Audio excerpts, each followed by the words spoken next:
A gente volta a falar sobre um outro assunto, sobre outra guerra que diz respeito à Ucrânia e Rússia, com a decisão dos Estados Unidos de retirada de ajuda militar à Ucrânia. A gente recebe agora o professor de Relações Internacionais, Vinícius Vieira. Professor, tudo bem?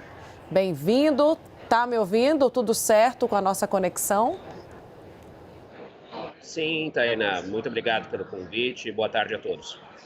Boa tarde, professor. Bom, eu queria que a gente olhasse isso de uma forma mais abrangente, já tentando antever qual pode ser a reação da Ucrânia, o que a Ucrânia pode fazer neste momento. Não houve oficialmente uma manifestação do gabinete do presidente Volodymyr Zelensky.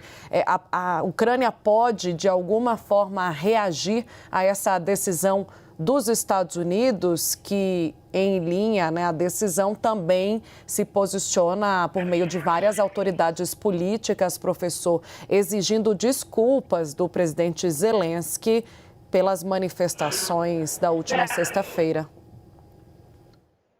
Exatamente, Tainá. Agora, como nós diríamos, a bola está com a Ucrânia. Caberia aí à Ucrânia buscar ali, pedir desculpas para os Estados Unidos, de modo a restabelecer boas relações. Mas a Ucrânia, ela quer fazer isso? O próprio Zelensky, ele vai buscar fazer isso? Não me parece ser o caso. Simplesmente porque nós temos agora a Europa tentando ajudar a Ucrânia.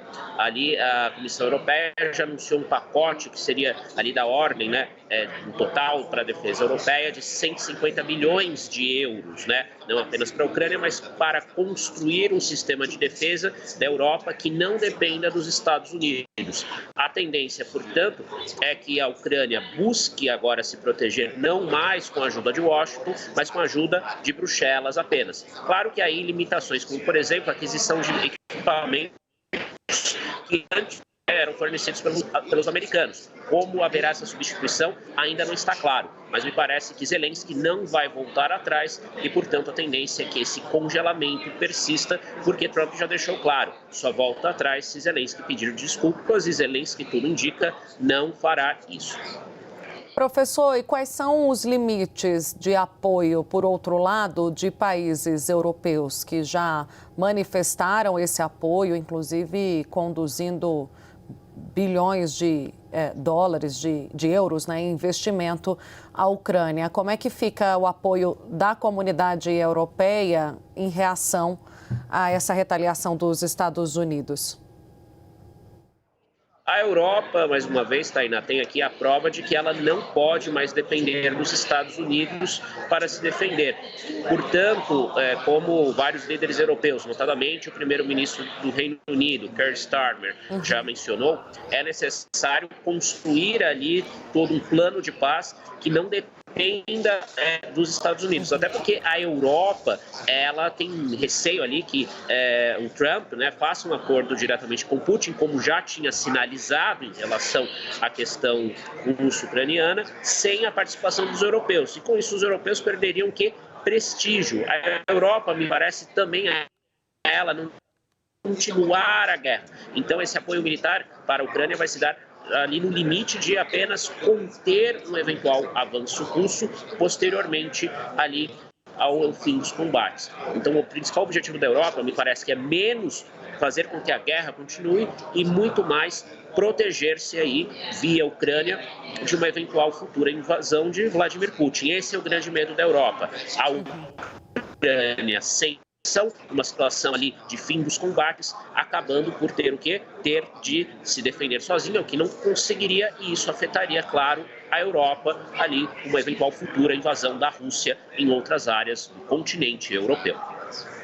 Professor, eu estava só para situar a nossa audiência me referindo, ontem a gente trouxe a informação no Bastidores CNN do apoio do Reino Unido em 2 bilhões de dólares, de dólares anunciados para bilhões, não, de libras, desculpe, para o apoio da Ucrânia em defesa aérea, especialmente aqui mísseis, etc.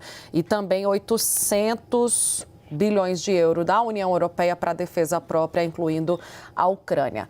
Dito isso, professor, seguindo em relação a planos de paz que a gente vê sendo ressaltado pelo presidente dos Estados Unidos, Donald Trump, e também pela Europa numa tentativa de incluir a Ucrânia, o que o Donald Trump, no primeiro momento, não fez e nem parece, dá para dizer já assim, professor, que vai fazer diante dessa medida tomada contra a Ucrânia. Como é que fica a elaboração dessas duas tentativas de selar a paz entre Ucrânia e Rússia? Elas têm como caminhar concomitantemente, professor? Tem como dar certo? Bem, o caminho ali para a paz, Tainá, infelizmente vai passar por alguma cessão de territórios para a Rússia. Isso é meio que um consenso, ainda que os europeus não gostem de reconhecer isso. A grande questão é, a Rússia, ela pode ser ali parada, pode ser, vamos dizer, interrompida nas suas ambições territoriais que poderiam ir muito além desses territórios já conquistados, que são ainda oficialmente da Ucrânia, mas que tudo indica passarão aí para o comando russo como parte do acordo necessário para o fim desse conflito. Nesse sentido, nós temos aí dois caminhos. Um caminho é aquele que o Putin e o Trump estão negociando, que é um caminho que não inclui o que? As chamadas garantias de segurança para a Ucrânia. A Ucrânia ficaria ali sem defesa, sem um futuro claro, e isso poderia prejudicar a própria existência do país no longo prazo, porque o que garantiria que Putin não teria ali ambições territoriais em relação ao restante da Ucrânia? Esse é o primeiro caminho. E me parece que os ucranianos e os europeus não querem hipótese alguma. O outro caminho seria justamente um equilíbrio entre, sim, reconhecer de fato uma vitória da Rússia, mas ao mesmo tempo provisionando o quê? Garantias de segurança por meio de ações como essa aí anunciada pelo primeiro-ministro britânico, que pelos valores indicados são ações muito mais de curto prazo do que algo no longo prazo que, sim, a Ucrânia faria parte desse pacote proposto pela União Europeia no longo prazo para não apenas proteger o território ucraniano, mas para proteger a Europa como um todo aí das ambições territoriais de Vladimir Putin e do abandono de Donald Trump em relação à Europa. Tanto que já há no governo Trump setores mais radicais, entre eles Elon Musk, por exemplo, procurando ali persuadir o presidente a deixar a OTAN, que é a Organização do Tratado do Atlântico Norte. Então os europeus estão aí se preparando para o pior cenário, ficar sem qualquer proteção americana. Isso, claro, impacta não só o futuro da Ucrânia, mas o futuro da Europa como um todo. Professor, como é que fica a relação entre os países aliados, aqueles que apoiam tanto Estados Unidos e essa medida tomada pelo governo Donald Trump e a Ucrânia? Como é que fica a relação dos países que estão no entorno dessas duas nações? Bem, nós temos ali principalmente uma questão mais sensível na questão da proximidade territorial, tá? A questão da Polônia. A Polônia ela é o país que mais teme essa expansão russa, caso não haja essas garantias de segurança. Tanto que, recentemente, se não me engano, ontem mesmo, houve a divulgação de uma carta liderada pelo ex-presidente ali polonês Lech Walesa e outros ex-prisioneiros políticos da era soviética, em que houve ali um chamado para que Trump reveja suas posições. Mas é pouco provável que Trump venha aí a manifestar qualquer apoio à Ucrânia, a não ser que haja aí um devido pedido de desculpas por parte de Zelensky, ou num cenário ainda mais complexo, Zelensky venha a sair do poder. Também nós não podemos descartar isso, porque há setores na Ucrânia ali, sem dúvida, que querem o término da guerra e podem aceitar a proposta de Trump em vez da proposta dos europeus. Mas o que é importante ressaltar, Tainá, é que, no geral, a aliança transatlântica, principalmente as relações com o Reino Unido e França, duas grandes potências militares e nucleares, a relação desses países com os Estados Unidos está aí no seu ponto mais baixo nos últimos 80 anos, com essa ameaça real de a aliança transatlântica deixar de existir no futuro próximo. Professor, na sua avaliação, essa decisão do Trump, ela já estava tomada? Era uma carta na manga?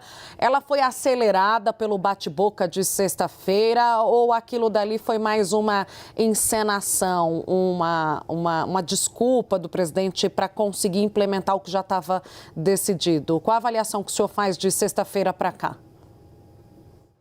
Parece que os eventos ali de sexta-feira, Tainá, foram eventos um tanto quanto programados, porque claramente ali todo o movimento perante as câmeras de J.D. Vance, o vice de Donald Trump, chamar Zelensky para uma espécie de briga e expô-lo ali perante a opinião pública americana. Tanto que as pesquisas de opinião pública indicam que o apoio da opinião pública à questão da Ucrânia é o mais baixo aí desde o começo da guerra.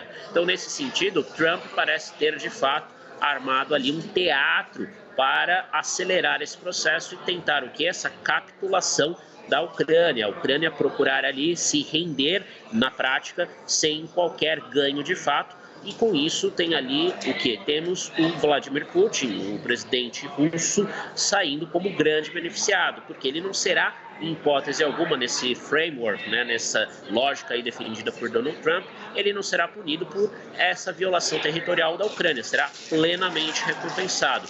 E, para tanto, para fazer isso, para criar esse cenário, Trump tinha que expor Zelensky da maneira como ele foi exposto lá naquela cena, né, para muitos grotesca, essa é a palavra, ali perante as câmeras, porque nunca houve ali registro, pelo menos em tempos modernos, de um presidente de uma nação supostamente aliada, no caso a Ucrânia, ser exposto dessa forma pelas lideranças americanas. Portanto, tudo indica ali, houve de fato uma encenação na qual Zelensky, sabendo ali também que não poderia demandar muito mais, acabou ali, não vou dizer ingenuamente, mas acabou sendo exposto e perdendo apoio nos Estados Unidos. Mas é importante que houve um efeito contrário, que é esse apoio da Europa, esse apoio incondicional, e isso pode ajudar os Zelensky, pelo menos no curto prazo, para fazer um acordo não tão ruim para a Ucrânia quanto haveria caso ele aceitasse ali, incondicionalmente as propostas de Donald Trump e de J.D. Vance, que atendem, reitero, principalmente as demandas de Vladimir Putin, que hoje é o grande inimigo não só da Ucrânia, mas da Europa como um todo. E qual é a possibilidade desse acordo com a Ucrânia não passar pela decisão de Zelensky, seja da forma que for, pressionado ou não, de ceder territórios, né? Algo, o senhor mencionou, e foi algo até que o próprio nosso presidente aqui, o presidente Lula, quando tentou também ensaiar, incluir o Brasil como aquele mediador da paz entre Rússia e Ucrânia, chegou a mencionar por mais de uma vez, dizendo que de alguma forma a Ucrânia teria que entrar na negociação sobre seus territórios. Qual é a possibilidade disso acontecer, professor? Ou de um acordo acontecer sem que a Ucrânia ceda territórios? Hoje, Tainá, de a Ucrânia não ceder territórios é zero. Qual seria o custo para não ceder territórios? Continuar a guerra.